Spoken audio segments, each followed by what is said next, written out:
That's why. I'm almost done, and then I'll hand these to you. Okay, we're straightening now.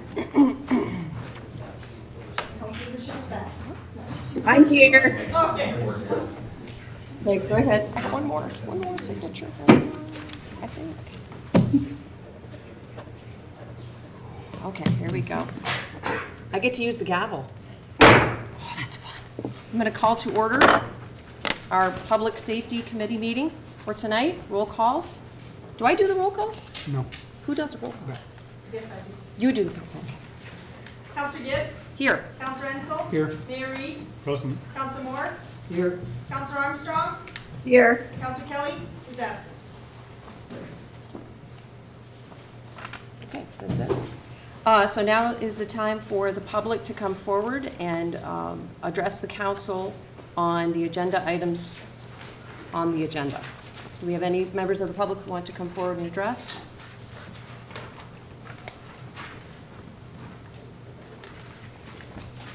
Hi, King, 19 Monty Street. This is in regard to Mr. Burgess and the renewal of his contract. I'm going to guess that the chief and everyone's happy with the job he's doing, but I'm finding it difficult to find the information that he's supposed to be filing with the police department in regard to the wildlife that he is trapping. According to the scope of services, he's supposed to submit monthly reports in the form provided by the police department, including information about complaints received, animals captured, euthanized, impounded, or transported for veterinary care. As of the last time I got the information, he had seen 93 total calls, of which he trapped 15 animals and set traps for 3, but there was no information provided, and this is from January 2017 to March 2018. There's no information on that. So I would request that the council, if this is going to be in the contract, that he be held to reporting that, and that information be available for taxpayers and citizens if they're interested in what's happening to the wildlife that he's disposing of. Thank you. Thank you. Thank you. Any other members of the public wish to address the council? Seeing none, we'll move on to item number 2, reports from departments, representatives, and discussion with councilors. Item 1, report from Parking Violations Bureau for December 2018. Do we have that information? What? The parking Two ones violation. That was sent to you Sent to us, okay. on Tuesday. Item number 2, discussion of abandoned or zombie properties. I asked for this to be added to the agenda, and I asked that Joe be asked to bring that information here, just a number, not addresses necessarily, but do you have any information about how many abandoned or zombie properties we have in the city? Well, there's a difference between abandoned and zombie properties. The term zombie is more or less a property in limbo. Okay. I don't know that we had a couple of those last year, but those have been resolved, so I don't know that we have any. We do have some unoccupied buildings, and I think that number is between 15 and 20. Okay, so we have about 15 to 20 unoccupied buildings? Yes. Okay. And Do what's they have absentee landlords, or Joe, or are they locally owned, or are they? Some are. Do you have any breakdown percentage-wise? Is it 50-50, or? Just, I mean, a rough I mean, guess. we can start with 50. I actually don't have that information off the top of my head. I can check. Okay, just curious. Some of those, A lot of them are local. I think technically a zombie property is a property that has been taken over by the bank, and the bank hasn't finally put it on the market, technically. Yeah, it's a property that's, the bank's commenced the foreclosure proceeding, but hasn't yet finalized or taken title to the property, so it's that limbo period between the commencement of the foreclosure and the final judgment of foreclosure. And we don't have any of those, right? Is that what you said? We don't. Yeah, we probably do have some of them. And that but legislation puts the onus on the banks to maintain and preserve the property during that pendency period. banks call that OREO property, other real estate owned. We probably actually have a number of them in this city, but you would have no way of knowing them because they haven't they aren't on our foreclosure list, the taxes are being paid. But they're a property that we're concerned about. I think what you're really concerned about is the properties that either are in arrears of taxes, the tax, or the owner has simply said, we're not gonna pay the taxes, you know, a couple of the properties I'm talking about. Yep. And properties that are on the verge of going into that category that we'd like to figure out a solution before they go into that category. So that was the 15 or 20, but there's probably are technically a number of zombie properties that are properties where the person no longer lives there anymore, and they're not problematic yet. Okay. Yeah, so these 15 or 20 properties, we have a line on the owner of the bank, and we've got commitment letters from some of, some of the non-property maintenance issues, and we're working with them on that. Okay. So item 3, I asked to have this added to the agenda as well, is a discussion of a video that was circulated among the council regarding a disturbance within the city. I'm not sure if everybody had a chance to see that. Councilman Moore is the one that shared that with us, and I'm assuming a constituent shared it with you, right? Correct. Yeah.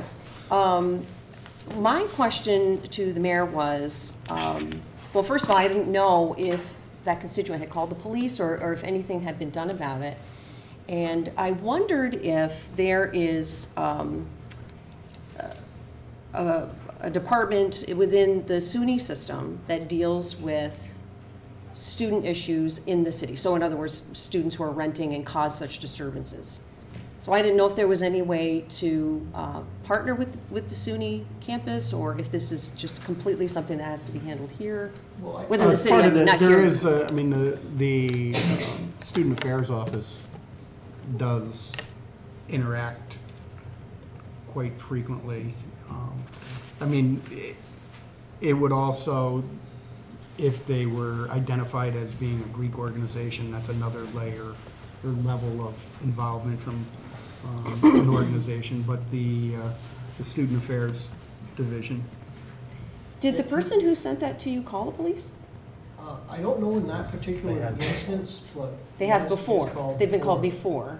And he did meet with the college. So he was not, I didn't meet with him. So I did meet with him, but not at that particular meeting. But he was not satisfied. He said the college said they couldn't do anything unless there was a crime committed. But I know from looking at the video, it looks like they have a lookout, and somebody on the street is watching, so as soon as they see somebody coming, because they scurried back in the house really quick. So I think they probably have. I had a hard time identifying what it was they were throwing. Was it wood? It looked like cardboard. Looked like an apartment-sized refrigerator, because you could tell that one of the young men was lumbering up the stairs with it. It was pretty heavy. Okay. So it looked to me like one of those apartment-sized refrigerators that was brought up to the top of the staircase, Dropped thrown down. over, lots of cheering, and Yeah, I couldn't quite identify what it was. then there were other things that they were throwing that I couldn't tell if it was platters, like plastic platters, if it was what, I'm not sure, but lots of yelling, hollering. So I think there's two things. First of all, like this one incident, and like if it's just these people, especially if they're a fraternity, perhaps one avenue of addressing it is contacting the head of the fraternity. Fraternities are usually national organizations, and they don't want their chapters doing things of that. But there is actually at the college one person that oversees Greek life, Greek Greek and- life coordinator or something. Right. Mm. So there's two ways to go about that: contacting the college and maybe contacting the national organization of the fraternity. But it's probably more symptomatic of a larger issue that over the council over the past year, people have brought up. Essentially, sprawl of college residents into more neighborhood, old neighborhood parts of the city instead of being located more near campus. There may be some avenues to address that. I can tell you that during the campaign, I went to, oh man, I'm gonna have a hard time coming up with the name of the organization, but there was a Meet the Candidates thing at the Clinton Community College for a women's organization. Oh, yes, I remember that. And the only people running there from the city were me and Peter Regnier.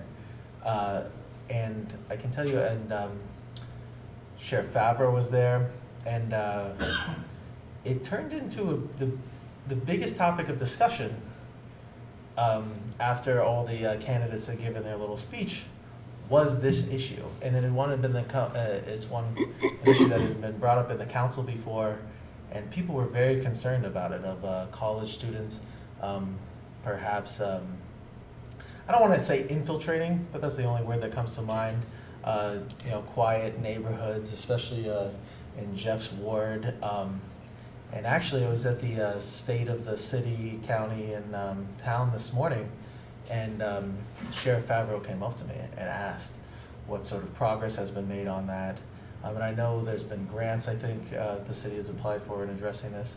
So maybe another option would be to set up a committee. And Sheriff Favreau said if you set up a committee or anything, he'd love to be on it. And I know I talked to Dean even about possibility of setting up such a committee maybe 3 weeks ago or so.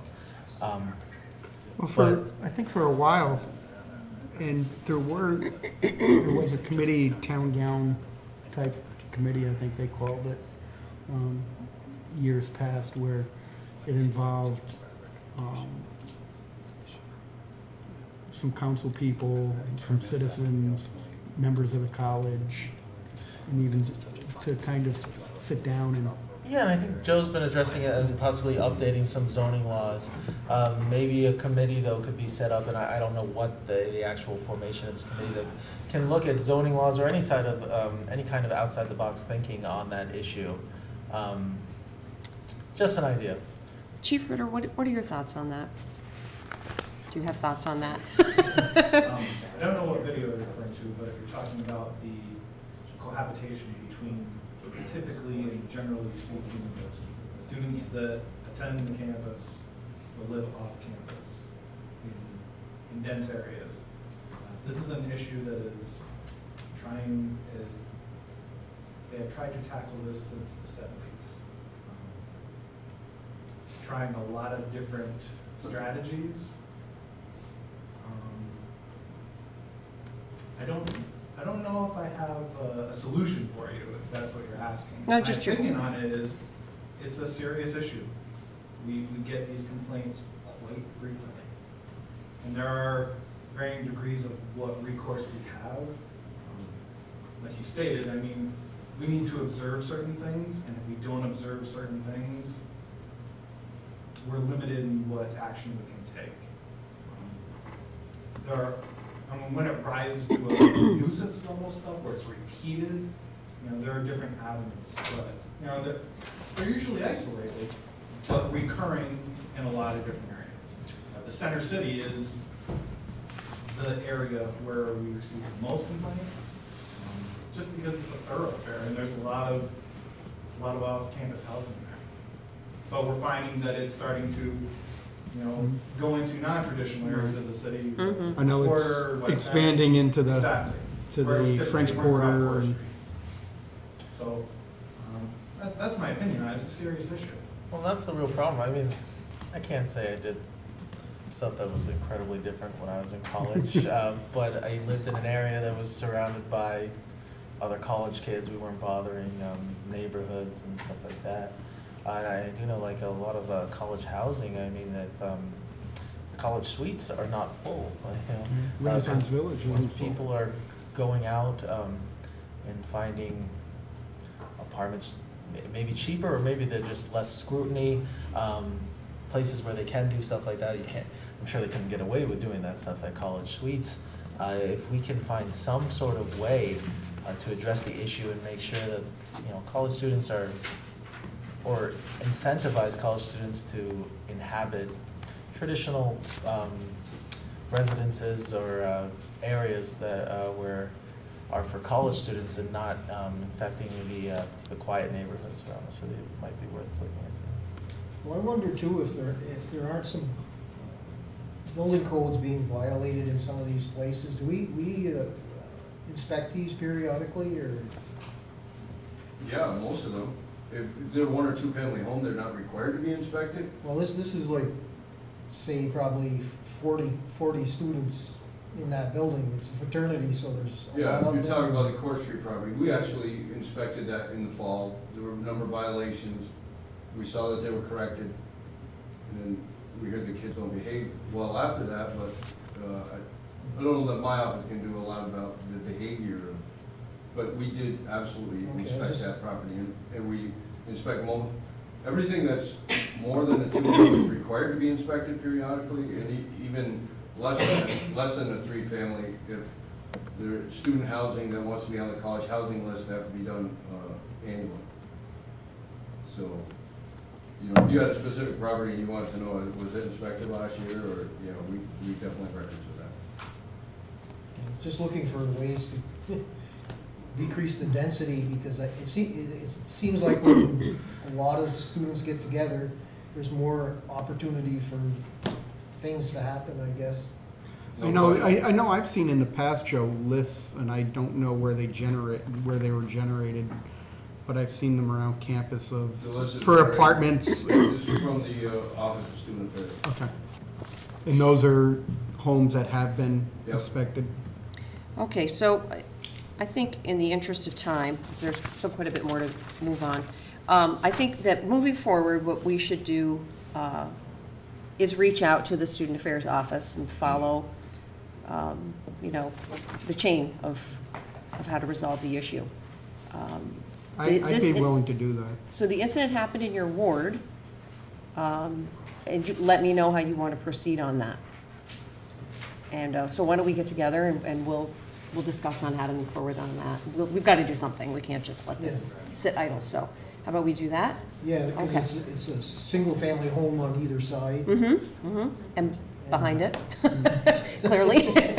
So, I couldn't picture that. Would you like me to reach out to Student Affairs and try to set up? I'd suggest reaching out to Sheriff Favreau to express an interest in it. And I think okay. So let's, certainly have Chief Ritter involved. Sure, why not, yeah. all right, so let's move on. Agenda items brought forward from departments to be approved by committee and recommended to council. Item 1, request from Councilor McFarland. Am I supposed to read all that? Yes, but I'll make a motion. Are you going to make a read. motion?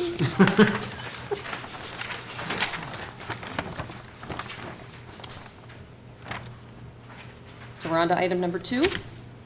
Request from Police Chief Levi Ritter to continue the contract with James Burgess as the nuisance animal control officer for 2019 for the same total cost as in 2018, $25,000. I know in the past, maybe it was a year or two ago, there had been some concerns, and Dr. King, you expressed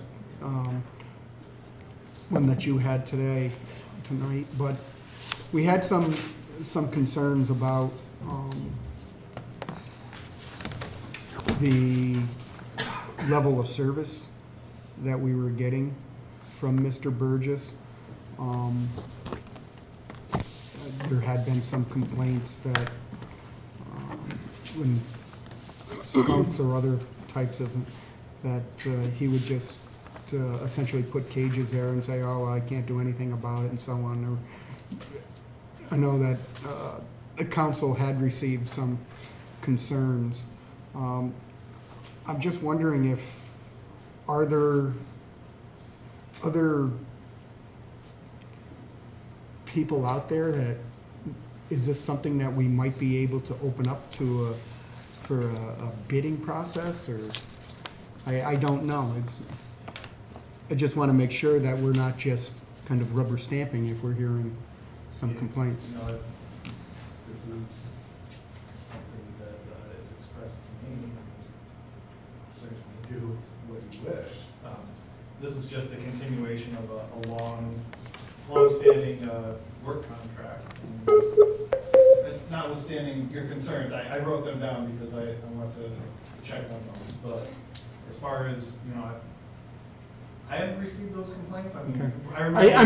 It hasn't been for a while, but I know. I remember when you brought them up. That's really, Okay. it's a decision for the council. And is that 25,000? Is that the same amount that's been approved the past? I believe so. I believe it was just a change in the dates. So what are your thoughts? Do you want to move forward with this, or do you want to look I further mean, into it? we could put it on the agenda, or, we can. Is I'm Mr. just- Burgess here? No.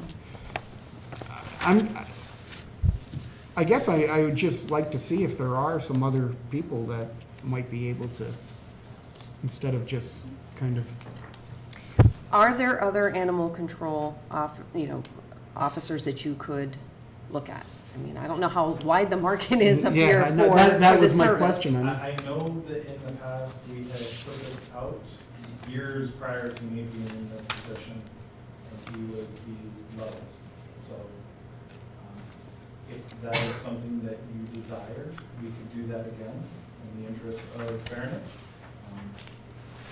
I don't think it's, know I don't think, if there are others out there, but. right, but I think instead of just kind of rubber stamping, boom, boom, boom, that if it hasn't been put out to bid in a while, perhaps it's time to maybe put it out to bid. I agree. Bid would be an RFP. Right. It's not a public award bid, since it's not over $35,000 involved in public work, but it would be an RFP. RFP. Okay. Well, Chief, what exactly does he do? I know he takes skunks and stuff from the Fifth Ward, but what's exactly the purview of what Mr. Burgess does as far as nuisance animal control officer? That's specifically what it is. He's contracted to take care of nuisance animals within the city of Plattsburgh. Does that include dogs and cats or anything like that? So Okay. it'd be raccoons, Yes. Skunks. skunks, and... Possum. No, possums are not nuisance animals. Those are good animals. They eat deer ticks. Good No, animals. not dogs or cats. That's an animal control officer, which is by proxy, all of the officers within our department, not nuisance. Okay, I think that this should be put out for recirculation. I do. So then this becomes removed from the agenda tonight, or no? Well, at I the think end, we it- just won't vote. We that just, one. we'll vote against it and Okay. ask for an RFP. All right. Item There- 3. Just to note, there might be a risk because of the date that we're into 2019 already, that if, just as a heads up, that may result in not having any animal nuisance control officer That is correct. for the short term. Another option may be have Can we maybe Mr. do, Burgess come and defend himself on these charges too. I don't know. There's not really charges against him, but Authorize assigning an extension to his existing agreement pending an RFP. Okay. yeah, I was gonna say just maybe do a, case by case until we have an award. I don't know if that, All right, so an extension to his agreement? Is that what we're going to ask for? Pending, an extension to the agreement pending an RFP. okay. Would that work, Dean? Yeah, I just don't want to have a lapse in coverage. Right. But you should work out that language now so that we don't have to do amendment Okay. when we get to the regular agenda. Okay. So, So you have some more could we say flexibility something, now in continue the contract with James Burgess for 2019 until the issuing of a new, an RFP? Or Or no, pending. pending the results of an RFP, or, then we'd also have to change the I can't recall figure. offhand if, I don't know if it's a month to month. Chief, do you know what the term is on the contract when he gets paid? I don't know offhand the contract to see. Even if we gave it a 2-month or 3-month award. He was paid in monthly installments at the end of each month. So why don't you just do an extension of this contract for? 3 months? 3-month period, on the same terms as the 2018 terms, and then, direct the issuance of an RFP for a new animal control okay. officer. that's better than a lapse. Have there been complaints about this? There had been in the past. I haven't had any within the past couple of months, but in the past there have been. Okay. So are we all set then? Dean? Dean, is that Are we all all set then? set to, Yeah, Beth and I were just writing. Going down over the language. Okay. Can I move on to 3? Yep. Okay. Item 3, requests that the Common Council determines that the WPCP upgrades, CWSRF project number, oh my God, I gotta read that, C555020100 is a type 2 action under SEQR and no further action is required. I'm not clear what that is.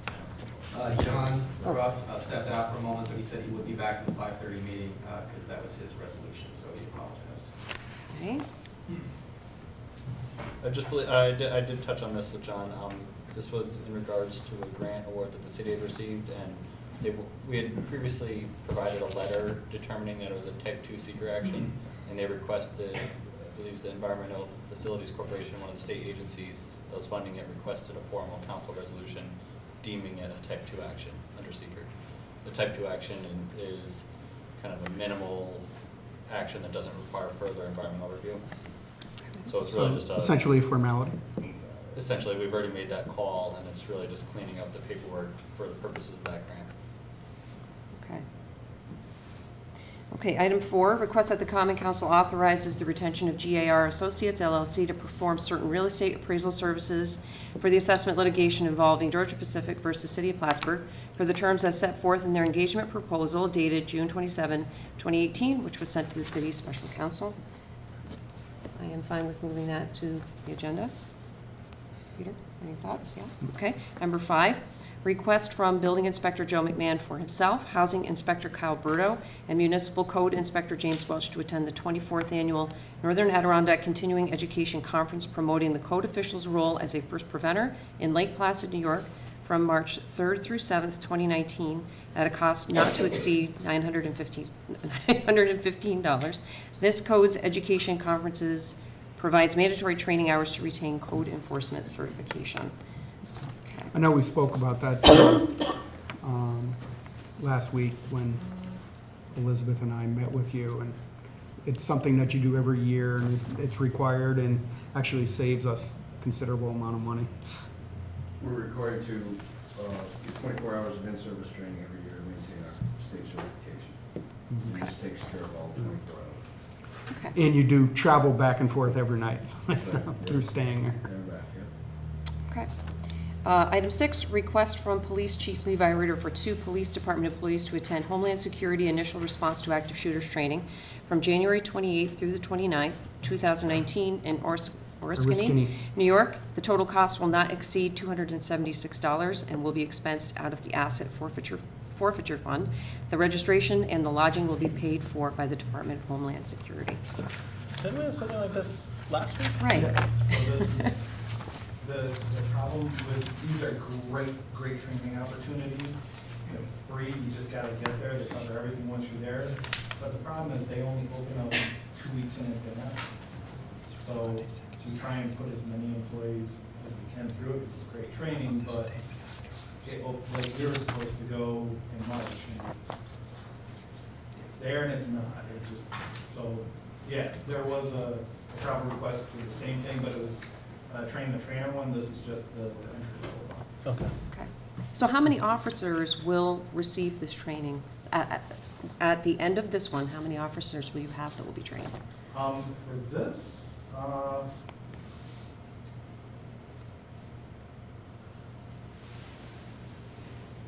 recent, I would say, because they have newer and newer training, the newest training, I would say that this is probably 7 or 8. I'd like to put as many through as I can, just because the availability of the training is kind of sporadic, but the cost is, we just have to get there. So it's very, very good training too, from the feedback that I get. Okay. Okay, thank you. I make a motion to move items 3.1 through 3.6 to the agenda. With the update to number, Well, I mean, you're moving them all, even one, because one's already on the agenda. Oh, okay, good. 2 through 6. You're then. gonna- 2 as amended. Two as amended. 2 as amended through 6. Through 6. No, one as well. 1 was already on the agenda, though, you said. Yeah, but you still have to move, you're moving. I said that originally. No, you said 2-1. No, No, you said 3-1. 3-1. Oh, okay, sorry. Okay. I'll speak up and I'll speak slower the next time, Beth. Who seconded it? I'll second that. Okay. Quick question, Colin? I need to do a roll call. Counselor Okay. Gibbs? Yes. Counselor Ensel? Yes. Mayor Reed? Yes. When I contact Student Affairs to kind of set up a meeting with the chief and Jeff and myself, and would you like to also be involved in that discussion? I don't think so. I think we'd already established he was the liaison officer with the college anyway, so I think it's just Okay. consistent with what you've been working on. Okay. Okay. Is there any old business? Okay, seeing none, we'll move on to new business. And so Kimberly Davis is here, and she has agreed to give us some information on land banks. Kimberly, if you'd like to come to the microphone. I don't know if you need the presentation. I know a lot of you were there last week or two. I think it's better to start about what a land bank is and isn't. In conversations I've had with Colin, the land bank as Clinton County is proposing it is inclusive of any municipality within the county that wants to participate. The only two municipalities that can actually form land banks are the county and the city. So we can form one, you can form one, we can join and have one together. When Colin was emailing me about some properties that you discussed that may need more immediate repairs, let's say, or remediation than what the model is currently for the land bank, I think that's kind of where the conflict is. The way it is set up currently for all of the municipalities is everyone that is participating, it would be contributing an amount of money. The county would as well, and it would be to demolish any kind of properties that needed demolition and remediation. In our conversation, you guys have kind of your own timeline and your own goals and ambitions, and I don't see that fitting in with the model that the county is proposing. The land bank is its own entity. You can't tell it what to do and you can't give it a timeline. The entity has its own board of directors. As the county model is looking to be set up, they would be regional. If the city participated, they certainly would be guaranteed one of those slots. But the way it is, there's 17 municipalities plus the city. And in our formula, we're looking at in a 10-year period that everyone gets a project worked on. And if you have multiple projects and you want them done in the next 2 or 3 years, that's not viable. If you want the proceeds to go back just into the city, that's not viable. Right. So I'm here to answer any questions or talk about how we could do it together. But with the conversation that we have had, the timeline and what you're looking to do just wouldn't fit in with what we are proposing. Okay. And Another question I had was, could we do our land bank and also participate in your land bank as a partner as well? You would have to pay into ours to participate. Sure. And I can't speak for the state. I can't see them granting two. If you're saying, hey, we're gonna have our own and we're gonna participate with the county, I think they would ask you why. In all honesty, they're gonna, we have to all prove that we have enough parcels that are declared vacant, abandoned, zombie. But I think they'd come back to you and say, why would you want to do both?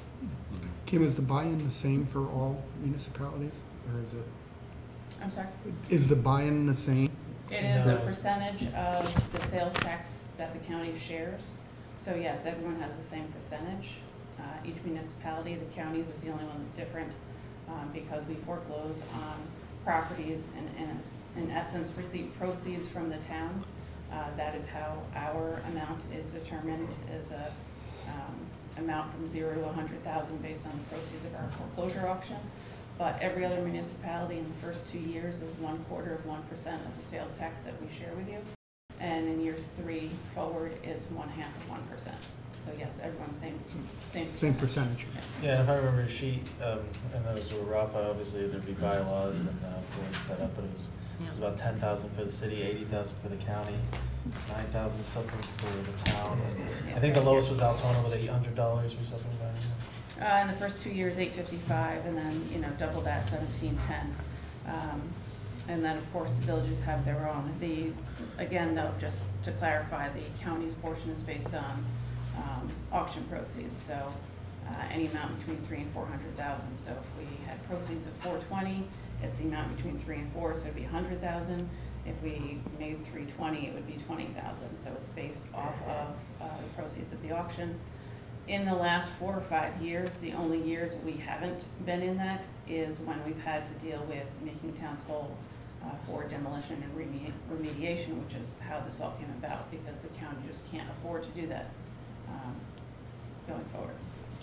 And what's been the reception, or have you gotten any idea of the reception from other municipalities in the county at joining a countywide land bank? So I'm scheduled or have done 8 presentations. The Village of Champlain and the Village of Dannemora have already passed resolutions in support of the land bank. That is one thing that we're asking is for those that do want to participate to do a non-binding resolution saying you're supporting it. You're not, you know, certainly don't have to do anything because we want to have the conversation about the bylaws. We wouldn't ask anyone to sign on the dotted line until those are finalized. But of the other municipalities that I've spoken with, a lot of them certainly understand how this benefits everyone when we pool our resources. Some municipalities may not think that they have a lot of zombie or vacant buildings in their town, but as I've spoken with them, you know, speaking with their code enforcement officers and their assessors, they, you know, tend to know more where those vacant buildings are. The other kind of example is looking at the town of Moores and the town of Champlain. When Moores had that former funeral home start to collapse, or the Hotel Holland in Champlain, those were $155,000 expenditure and $300,000 expenditure. You know, can any one town or village or the city afford that on their own? Since the county just can't afford to do that anymore. So most people are seeing the benefit to this. Obviously, in the next month, I'll be asking for those non-binding resolutions to show the support to the legislature, who ultimately will make the decision. And if I remember that sheet, there was 2 villages of Dannemora, right? There was Dannemora D and Dannemora S. Dannemora and Saranac, the village is split between the 2 towns. Did not know that. That's interesting. Bordering Sure. London. And which one passed the resolution to in favor of the land bank?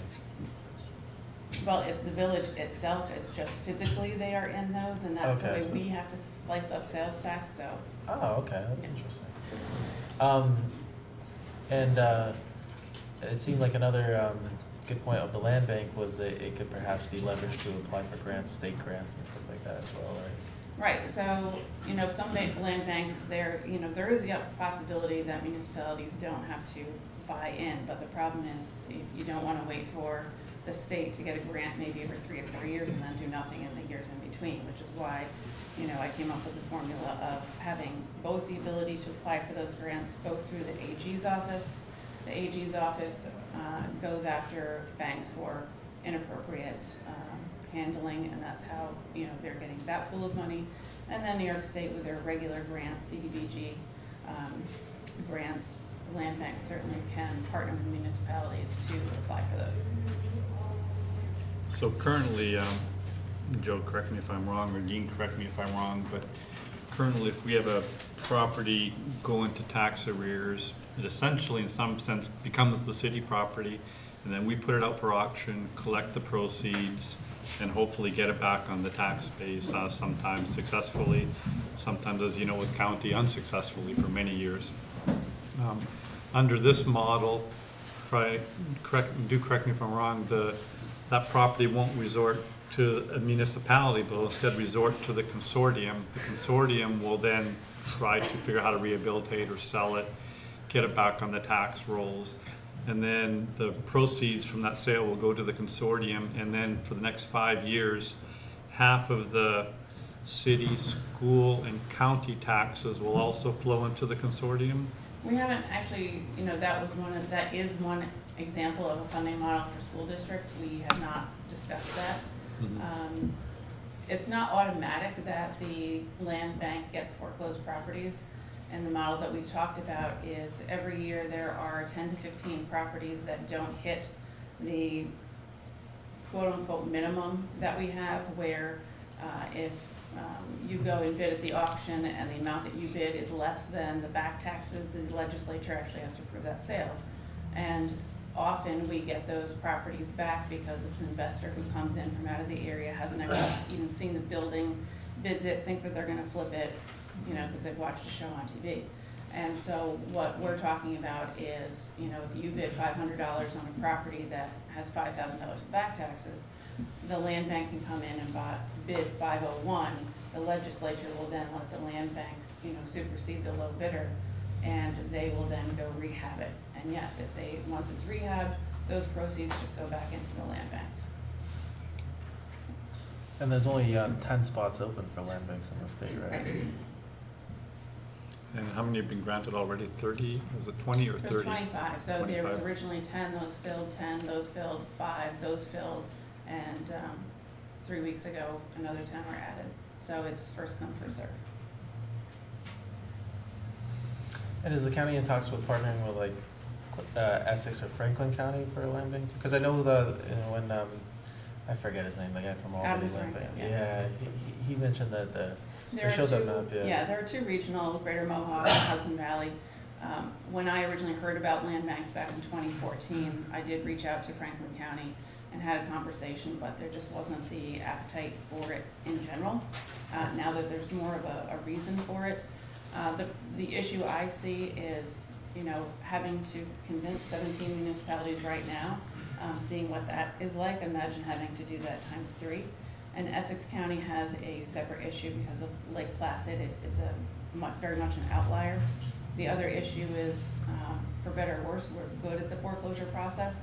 And if you've read the papers in the last couple of years, Essex County has had for a very long time a huge backlog of foreclosures. Franklin County has an issue with foreclosures. So adding that into the mix, whether we have that discussion later down the road. I did receive a call from an agency that is looking to do a regional one.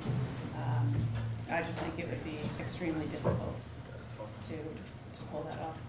We already have 17 municipalities saying, well, I want my property worked on first, and then you add in 50 more. Kim, do you have a timeline of when you would need a decision by? What I'm looking at is I will be contacting every mayor and supervisor in the next 4 to 6 weeks to say, hey, where are you? Have you had the conversation? Have you passed a resolution? So resolution is number 1, but also speaking with the assessors, code enforcement officers to get that list of vacant properties. Because you do have to prove to the state that this is a actual problem in your area. So, there are municipalities who only think that they have 1 or 2, vacant properties, when if you speak to their code enforcement or assessors, they know that there's 20 or 30 out there. So those 2 things are the most pressing right now.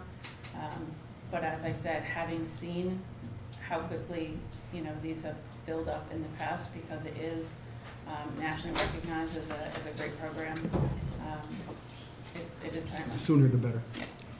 Kim, who decides who's going to sit on this board? The legislature. The legislature will decide. So as in the bylaws that I gave out, and I have everything that I gave out the other night for anyone who wasn't there, the board of directors is between 7 and 11 members. The legislature does choose them, but in my proposal is that the county would get a seat. If the city participated, you would get a seat. If the town participated, they would get a seat, because you 2 would be contributing the most money, actually, even though it's the same percentage. And then all the other seats would be regional, kind of like the legislature is. And if you've got, for example, Sable and Blackbrook might be one region, and that way, if that person chosen first is from Sable, when their term is up and they're termed out, the next time is guaranteed to Blackbrook, so that every municipality has a chance to be represented. Can I have one of those? Yeah, absolutely. Please? So these are the bylaws of the Albany Land Bank. Obviously, Albany County is, and all of these. Oh, okay, thank you. Albany County is much larger than we are. So what I did, if you go through those, is just added some notes about how it might be different in Clinton County, or put a question mark where I didn't think it was something that we needed. So, you know, certainly you can go through those. That is one of the great things about the land bank, is the state isn't mandating our rules. There certainly is a lot of oversight on land banks, but we get to choose how those rules are written. Can I get a copy of those? Yes, I will give you all. As well as the tax breakdown. Thank you very much. Kimberly, if you will please leave one on for Beth to put in my box, please. I will do that. Any other questions? Thank you very much. Thank you. Feel free to, you know, call or email me if you, as you're thinking about this, have questions. If you have any. I'll stop in next week when I'm paying my tax. Thank you, ma'am.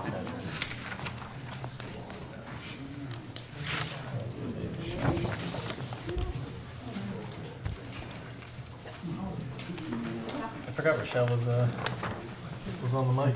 Yeah. She's been quiet.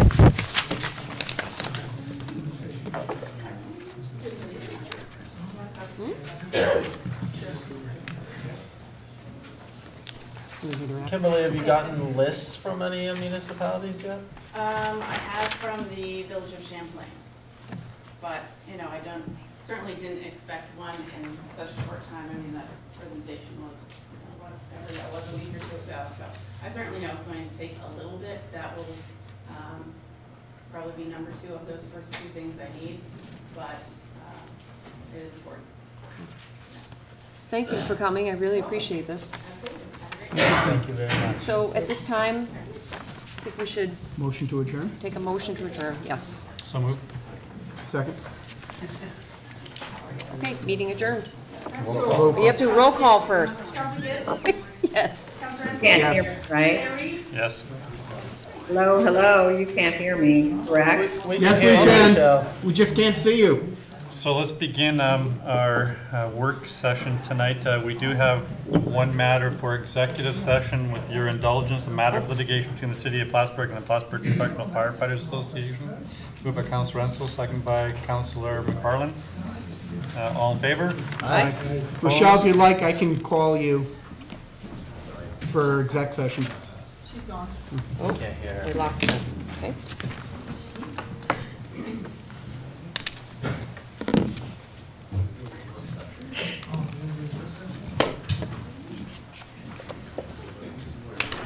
Oh, we have one. Thank you. I do.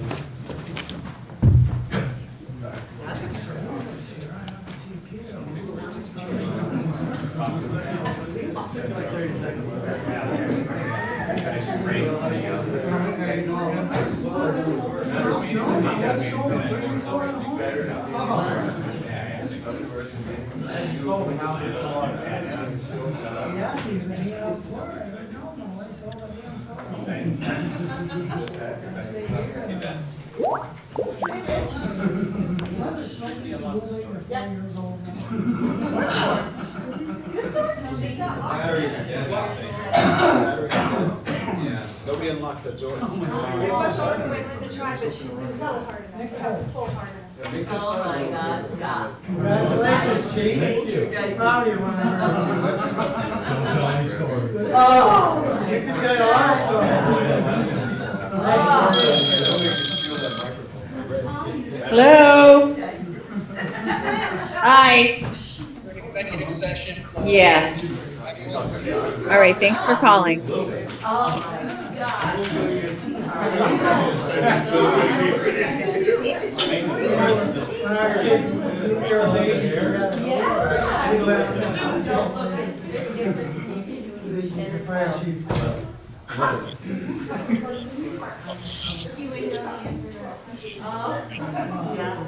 Oh, I don't know, I'm always too young for that. I would be way before him.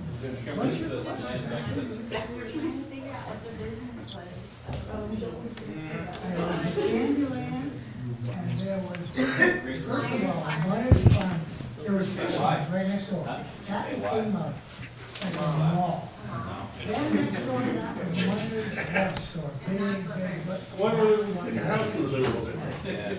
I burned.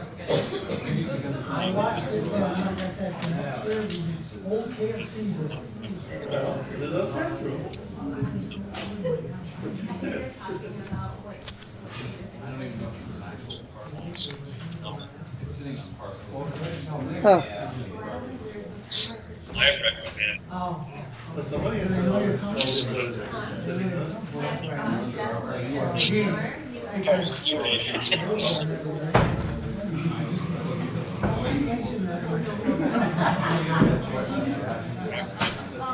Ability success.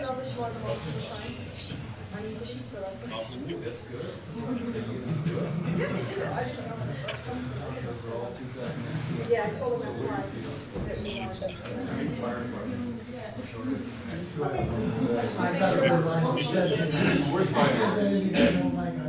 Thank you, that's good. I see your copy, man.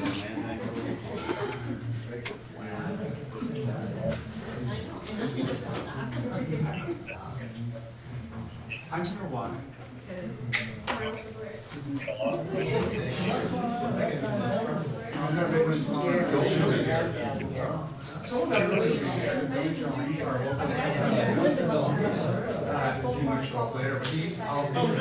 We'll build it.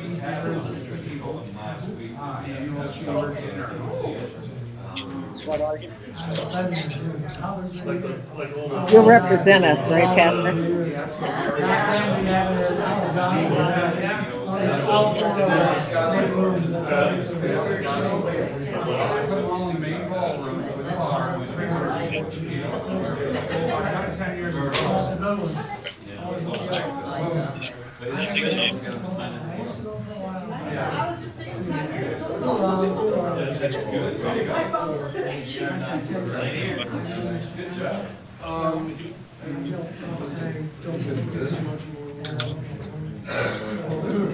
Yeah.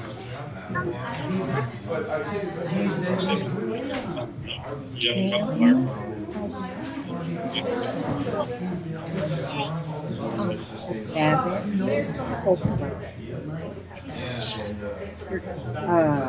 11 for, no, it's 11 for.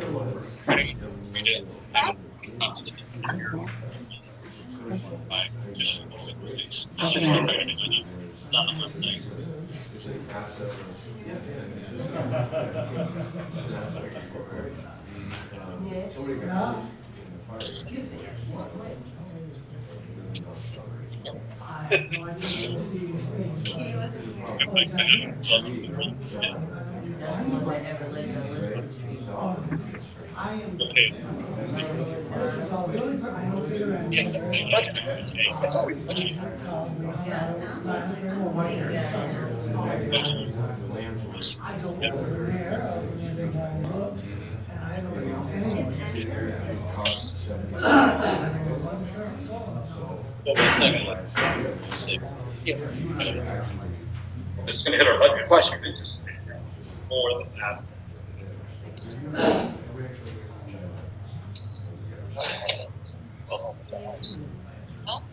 Times, place, you know, we would be here. It's been so long, so let's start with a clean slate, each have a contract. That's not to get it up. And it's not. Radar, what I saw was you're reading the board is fine. You're not gonna take care of it.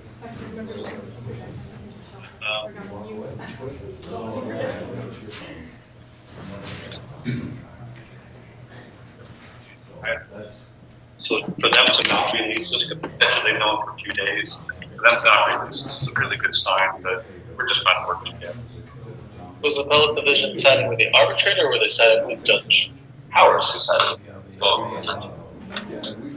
They admitted that there may have been an error. They suggested there may have been an error interpretation, whether we're this way out, paragraph 5.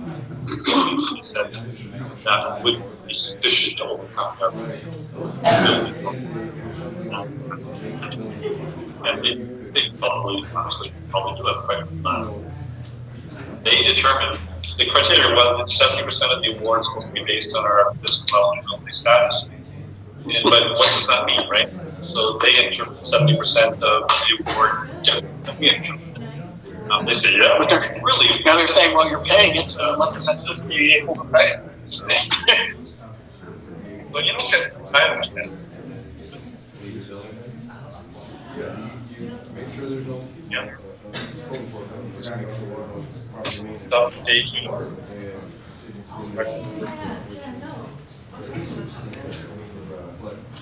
Harry said that today at the meeting, Harry said that the county has agreed to. So, yeah. They've agreed to partner with us. Oh, that's the one I'm looking at. Oh, except for one legislature.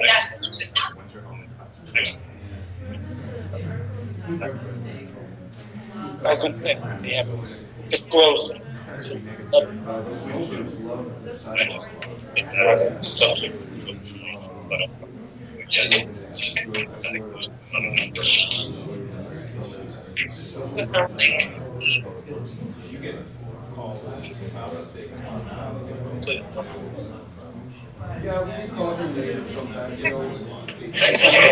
Okay, Rochelle. Thank you.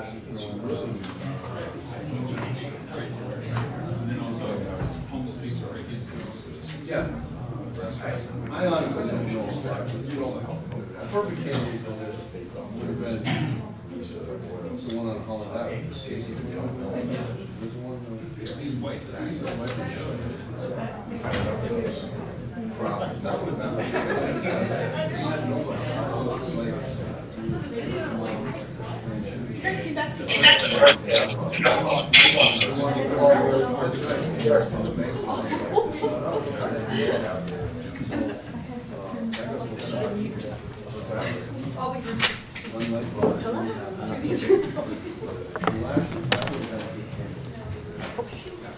We've got a couple more minutes left. If you have anything else you'd like to accomplish in a work session before we start our meeting at 5:30.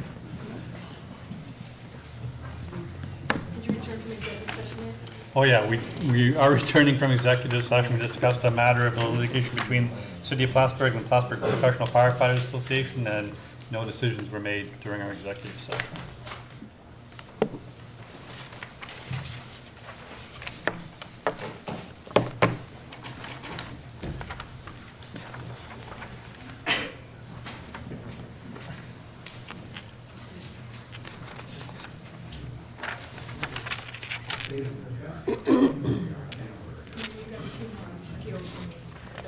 Okay.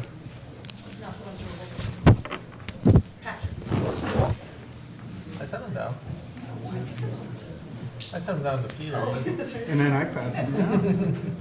Oh, that's right, it stopped at Mike. This is all Mike's fault. Mike and Rochelle. Yeah.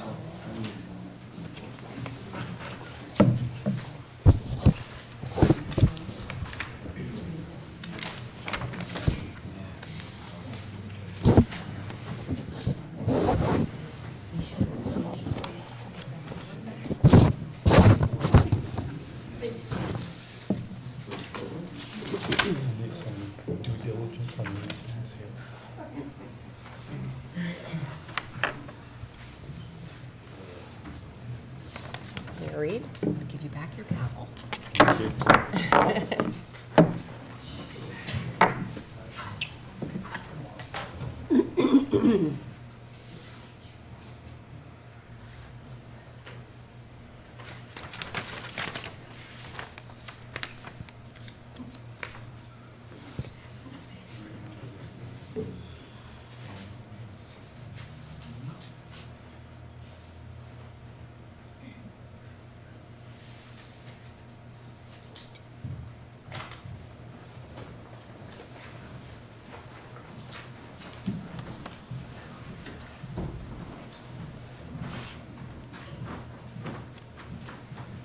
We can begin now. Let's please begin tonight's Common Council meeting with our Pledge of Allegiance, please.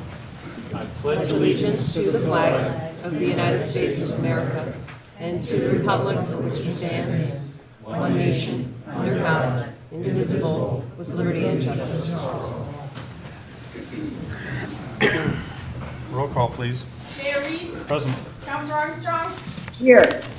Counselor Kelly? Counselor Gibbs? Here. Counselor Ansel? Here. Counselor McFarland? Here. Counselor Moore? Here. Just a short statement. Today we received results of an appeal that the city had been litigating with the Plattsburgh Professional Firefighters Union. The members of the Common Council discussed the conclusion of this recent appeal by the city of the firefighters' contract for arbitration for the years 2012-2013. As you know, you've already put the award aside in your budget last year, and it still is there to be dispersed with interest, by the way. After conferring with the Common Council, I shall authorize release of the award to firefighters based on a ruling from the appellate division that they are unwilling to second guess the application of the criteria used by the arbitration panel. Why we appealed is because there's some confusion on whether the city was considered a fiscally stressed community, as you know.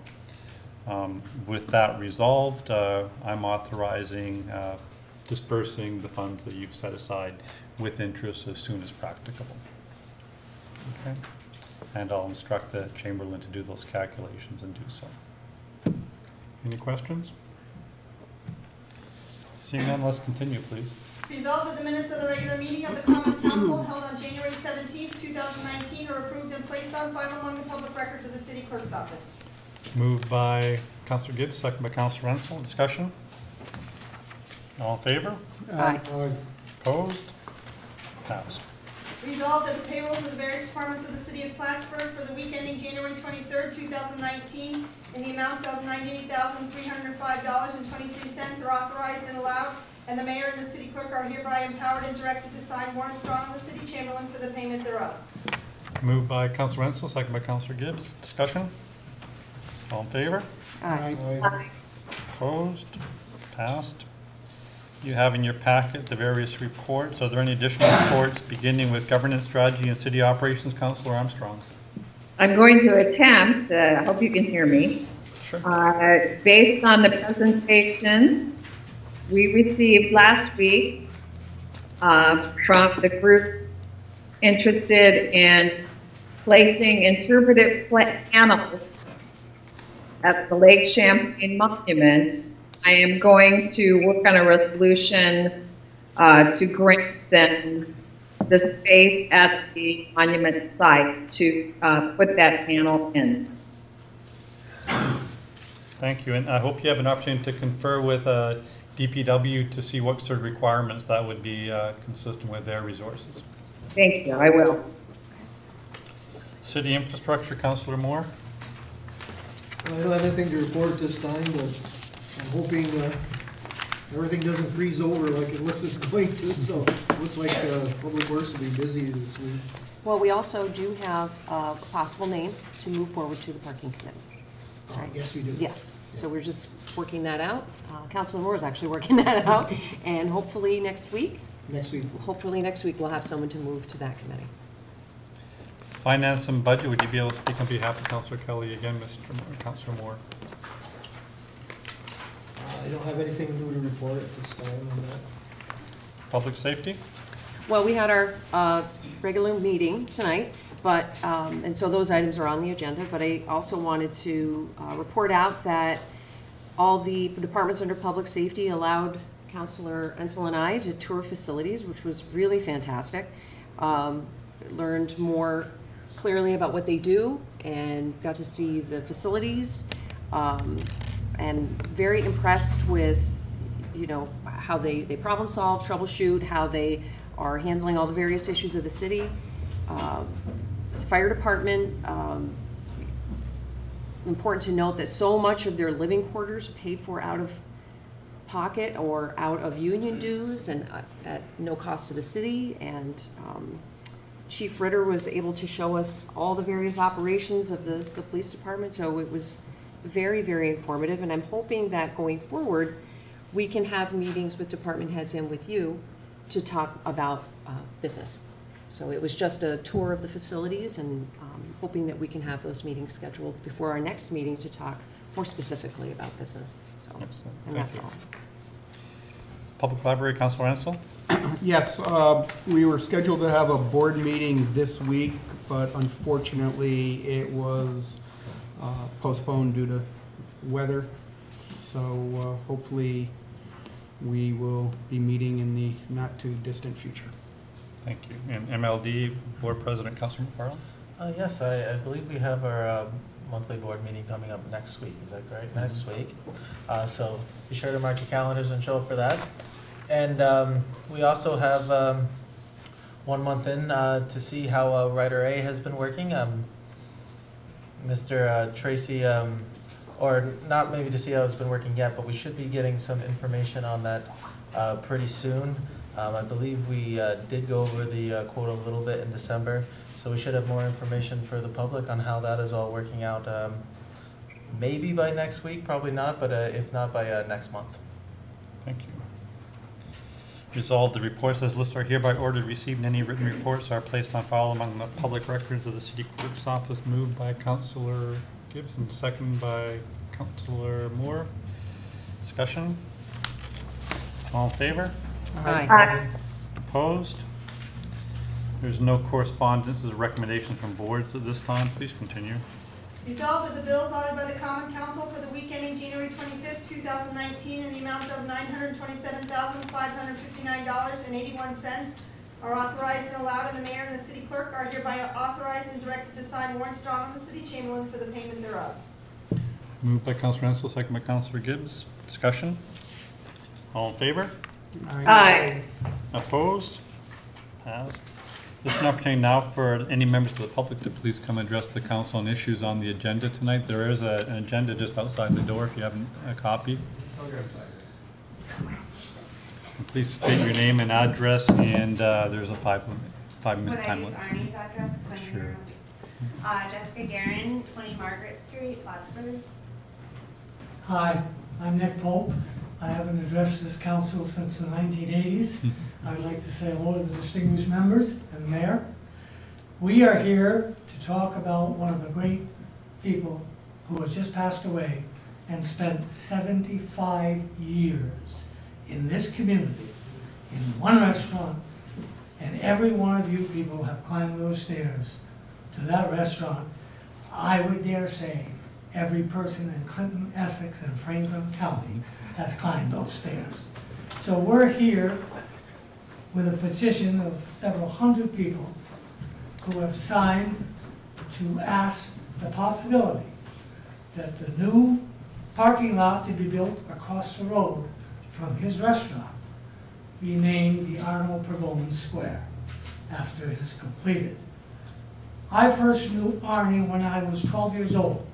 He unfortunately moved his restaurant next to my grandma Papa on Charlotte Street, now Peru Street. So I got to know him when I was a young kid.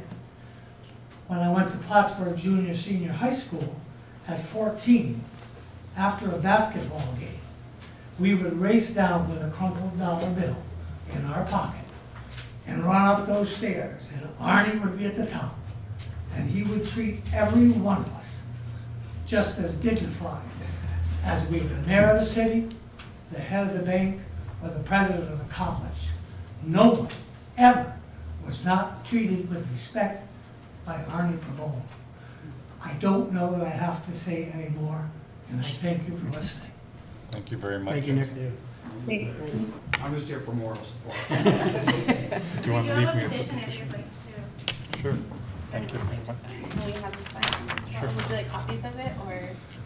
Could we keep it and get you copies of it, or would you rather keep it? I can bring you back copies. Sure, Does appreciate work? that. Thank you. Any other members of the public please like to come and address the council? Good evening. I'm Virginia Brady. I live at 28 Macomb Street in Plattsburgh. The city of Plattsburgh established an 18-month moratorium on new cryptocurrency operations last March, when it was clear that these operations were having an adverse effect on the taxpayers in the city of Plattsburgh.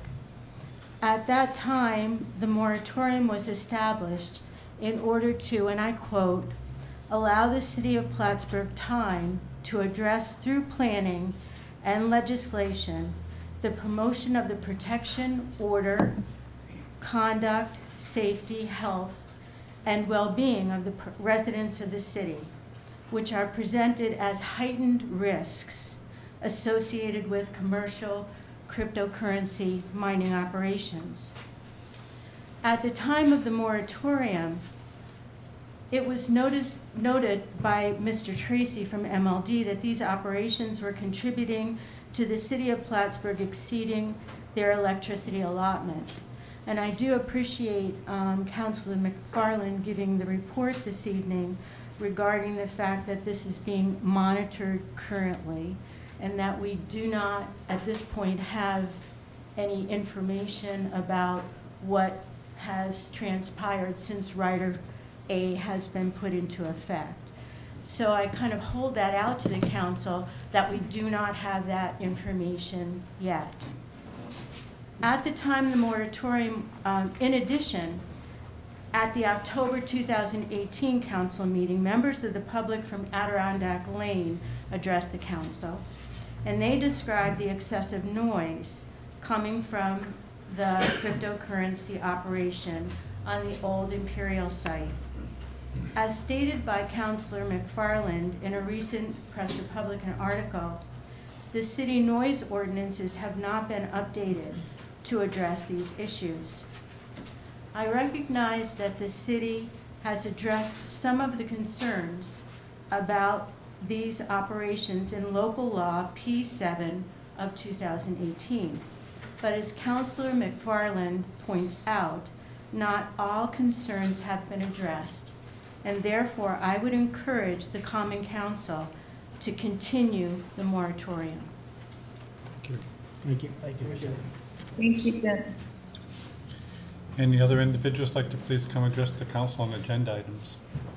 There will be another comment period at the end of the meeting for any other items of mutual concern.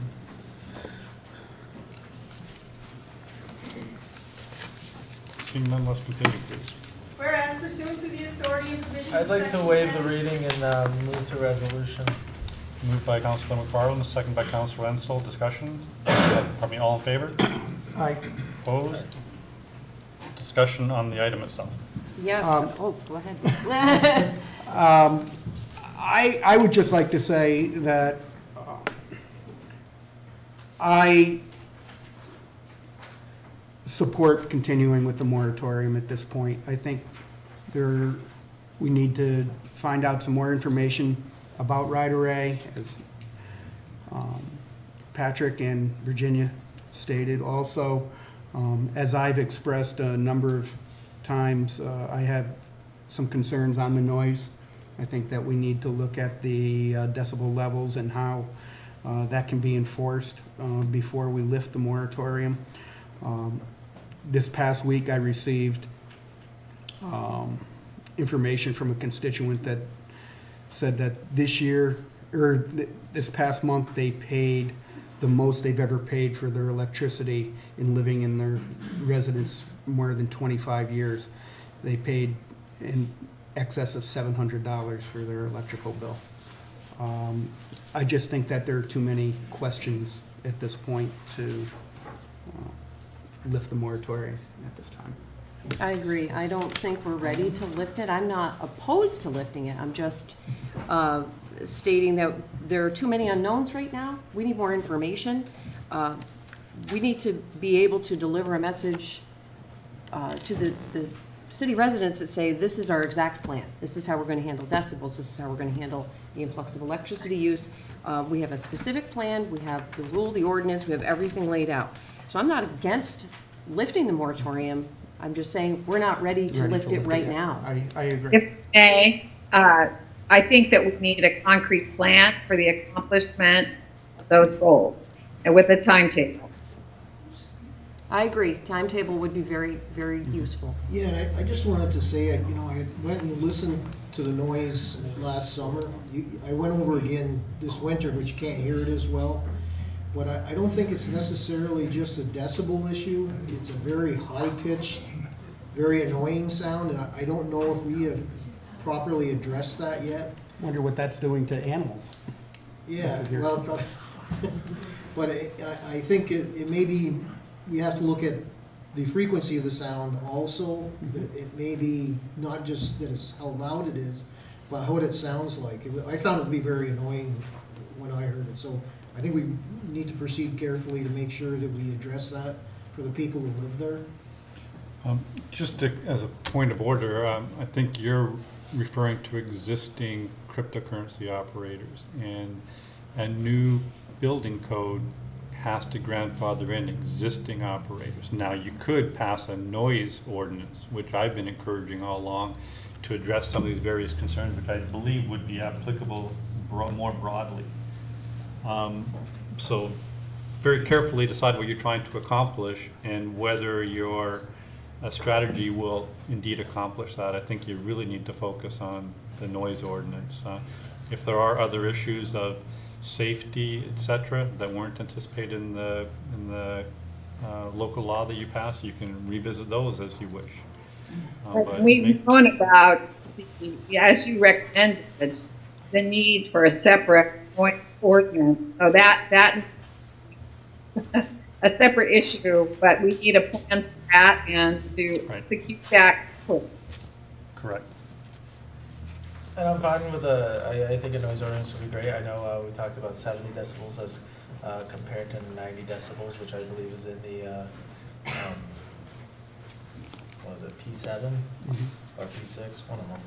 That was passed on October 25th. So I just want this kind of on the council's agenda. If everyone wants to pass a noise ordinance before lifting the moratorium, I'm certainly not going to object to that.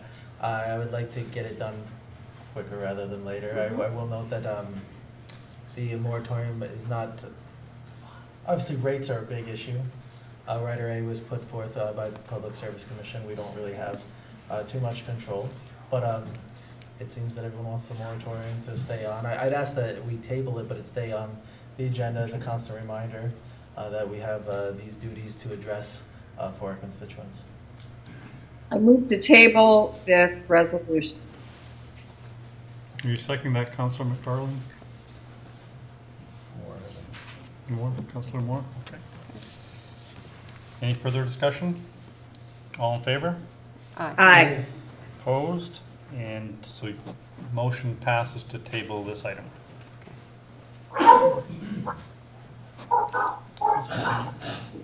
Resolved in accordance with the request, therefore the Common Council approves extending the 2018 contract with James Burgess as a nuisance animal control officer for 3 months with the same terms as 2018, and direct police chief to issue requests for proposals for the 2019 animal control officer. Some feedback. Moved by Councilor Ansel, second by Councilor Gibbs. Discussion?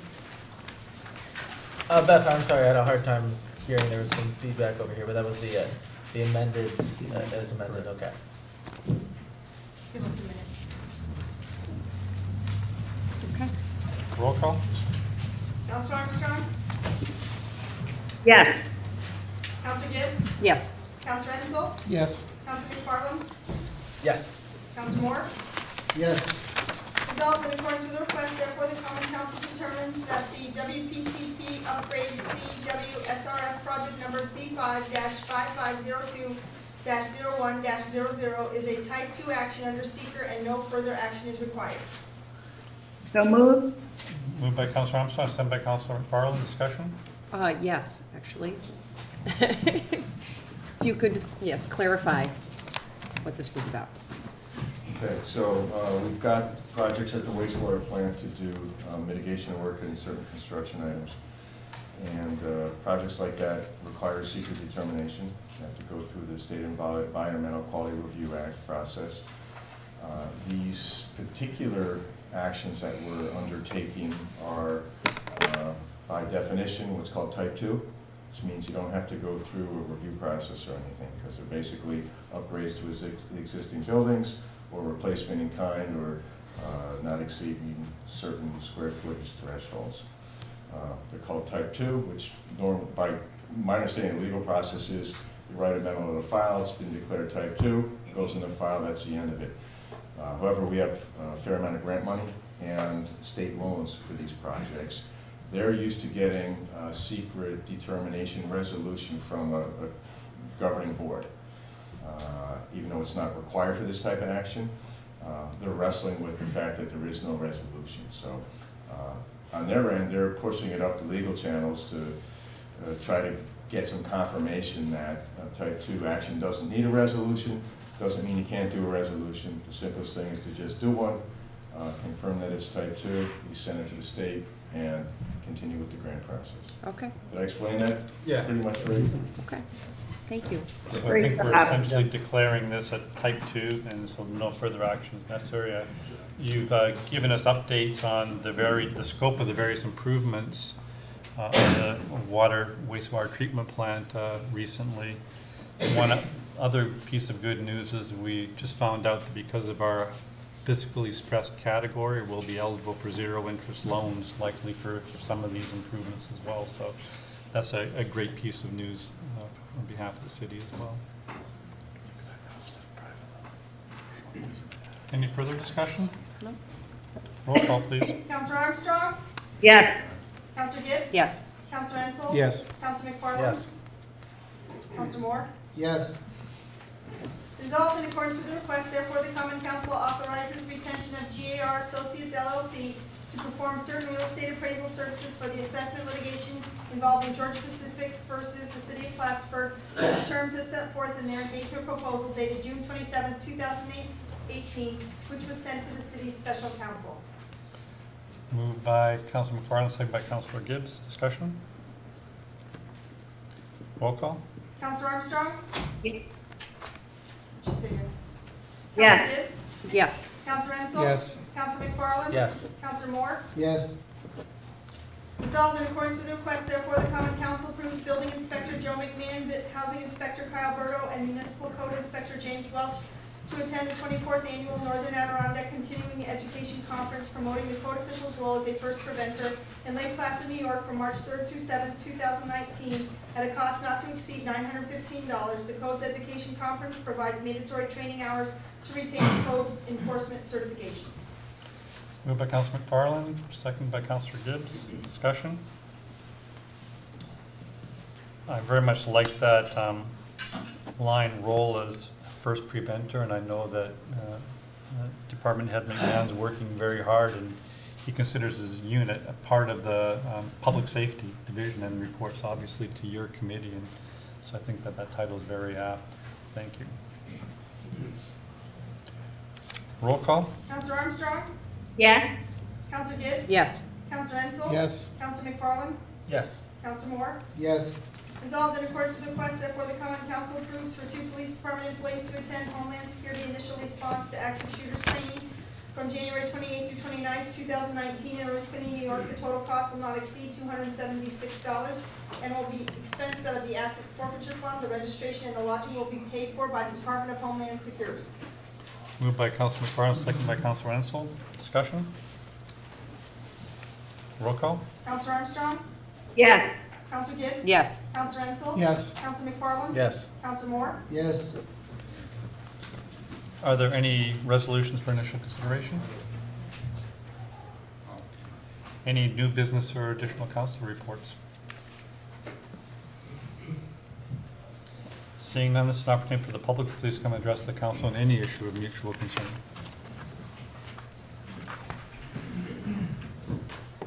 Hello, councilors and the general public. My name is Russell Pushak. I live at 169 Broad Street in Plattsburgh, New York. I'm employed in the city school district, and I'm also an active person in the city recreational community. And I'd like to speak about the ever popular topic of the pedestrian bridge going across our lovely Saranac River. I am quite a bit concerned that this is not going forward. From the last I heard, the funds were secured, but it is not taking place.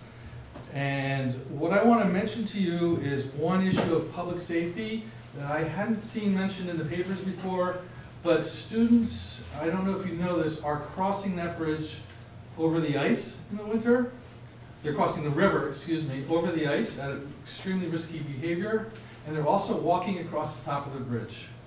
Students have told me they have personally observed this and done this behavior.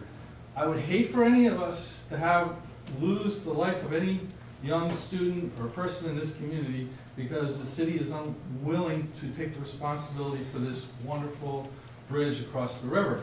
I know there's a number of problems with it, but to me, it's an issue of public safety, and it's also an issue of the quality of life here in Plattsburgh. Not only do students, it's almost always put students about the bridge, but the general public. If you're a biker, a walker, a pet lover, a jogger, anybody that wants to see the expansion of the Saranac River Trail or any other physical activities here to reduce our carbon load, all these things, this bridge is essential for us to have in our city. And I know the school district could have made a few mistakes in not addressing it earlier, but at this time, the ball's in your court as far as I know, and I really hope that you can take action to see that this bridge is repaired or a new bridge is put in place. I think it's essential to the safety of the community and to enhance our city that we all know and love. So I think that's really important. The other thing I wanted to speak to is about the new plans for parking. I know there's a lot of discussion about that. The plans are not yet developed, but I want to say that if I go over across the lake to Burlington, I know that if I get there, I have 2 hours of free parking in a sheltered lot. And I think that with our small businesses, and many of them are just on the edge of surviving or making it, that if we start institute paid parking right off the bat, whether it's for a half hour, maybe you have a half hour free or 1 hour, but I think we have to think along the lines of at least giving 2 hours of free parking to any of the citizens in the city. I think that's going to really enhance our commercial viability in the downtown area. So again, if you can think about that bridge and think about kids crossing the ice on, last winter or walking across the top of the bridge, that's a really scary thing for me personally. So I hope you'll take efforts to make sure the bridge is fixed up. Thank you very much. Thank you. Thank you, Russ.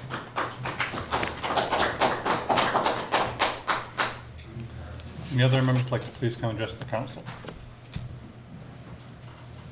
Jamie Schwartz, Vice President, Plattsburgh Professional Firefighters, Local 2421. I just want to start off by thanking the mayor, the council, everybody else that was involved, the fire chief, in our hard work to be able to put these arbitration decisions behind us to bed. Hopefully we can move forward now and go in the right direction with what we're all intended to do. I also like to thank Councilor Gibbs and Councilor Ensel for coming by the station the other day and walking around and seeing what we live in, what we deal with, and just taking an interest in it all together. But mainly I just wanted to thank everybody for the work we did, and thank you, Mayor, also for everything we've done. Thank you for your patience. Thanks, Jamie. Any other individuals like please come address the council?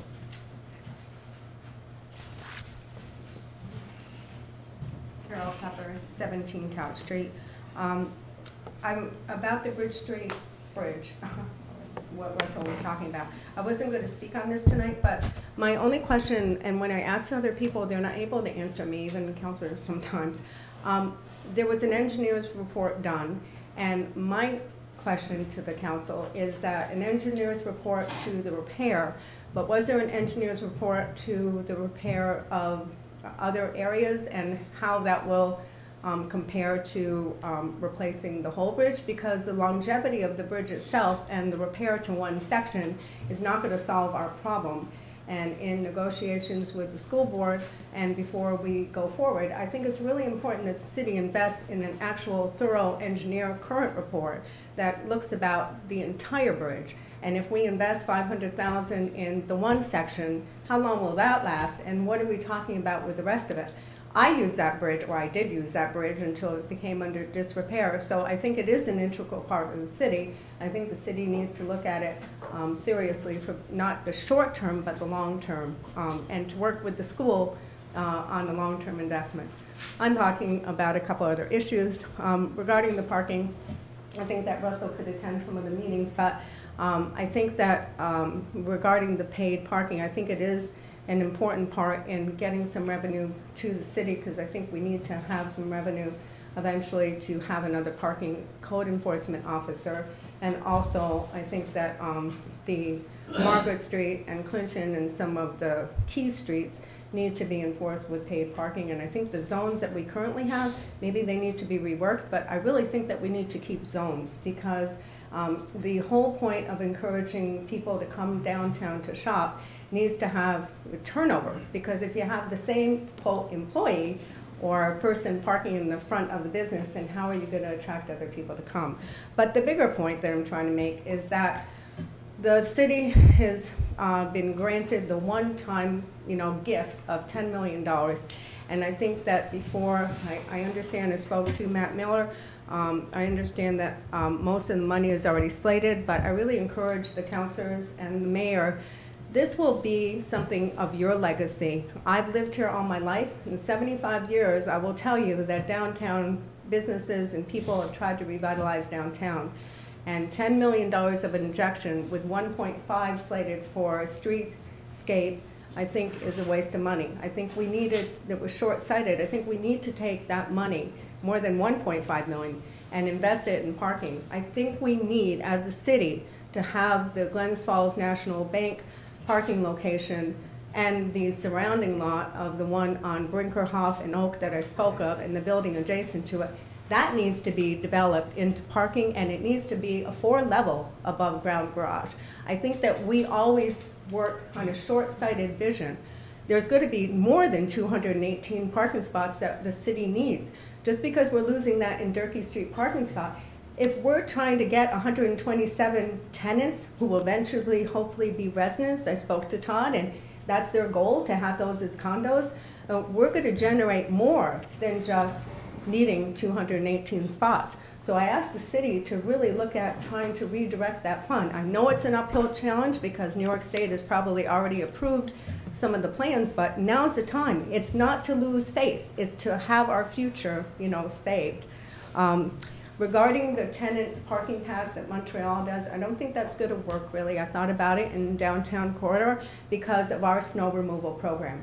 I'm amazed at how quickly our city cleaned up our city streets with the snowstorm and the ice. And the only way that we can continue to do that is if we have year-round parking with a parking garage. So maybe we think about parking passes from 9 o'clock or 8 o'clock at night to 8 in the morning for tenants that live downtown, and work in a structure like we do based on square footage with the people that own property downtown, to have that be paid parking by those owners of the building. And the other point that I just want to mention is that the city is giving tax dollars and matching some funds for the development of Turkey Street parking lot to Prime Development for $4.5 million, I think. And my concern is that the city, actually, it was brought up at the parking committee meeting, and it was a standing applause, that we have a trade-off. If you're going to want some of that money, we need the 35 parking spots in another second garage. Okay? Thank you very much. Thank you. Any other additional public comments? Seeing none, do I have a motion to adjourn? Moved by Councilor Carter, second by Councilor Gibbs. Roll call. Councilor Armstrong? Yes. Councilor Gibbs? Yes. Councilor Ensel? Yes. Councilor McFarland? Sure. Councilor Moore? Yes. Here's the petition if you all would like to sign it, and thank you all for coming tonight. I'd love to sign that. It's a fantastic idea. If I can get out of here.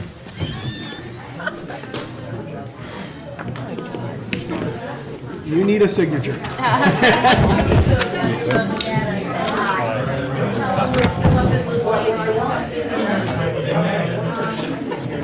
you very much. Thanks for coming.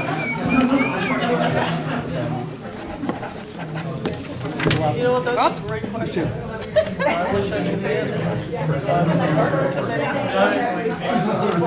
That's what I want it to be.